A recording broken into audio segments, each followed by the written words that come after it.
লালটা আর খাইতে পারেন। তারপর খুব জ্বালা ভিতরে যন্ত্রণা শুরু করে সবসময় সবসময় জ্বালা জ্বালা যন্ত্রণা। আর কিছু কথা তো বলতেই পারে না। আর মাথাটা আগুন হয়ে ওঠে। সবকিছু আমাকে বোঝায়, আমি বোন তো আমি পাশেই থাকি। ওর কাছ থেকে আমার সব বলা আমি খালি অনেক ডাক্তার দেখাইছি, পরীক্ষা নিরীক্ষা করছি, মানে অনেক ইয়ে করছি, বিয়েও দিছিলাম, বাচ্চা নষ্ট হয়ে গেছে, মানে মারা গেছে, মানে ইয়ে করলাম সাইড কেটে বের করে দিয়েছে মরাটা।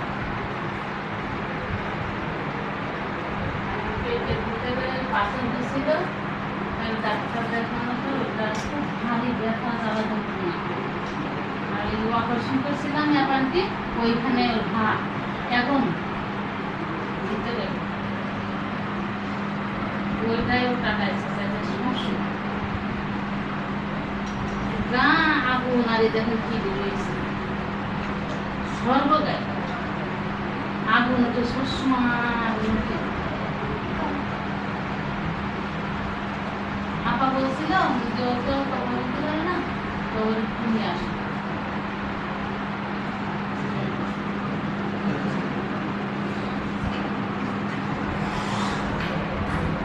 বাইরে যা বসে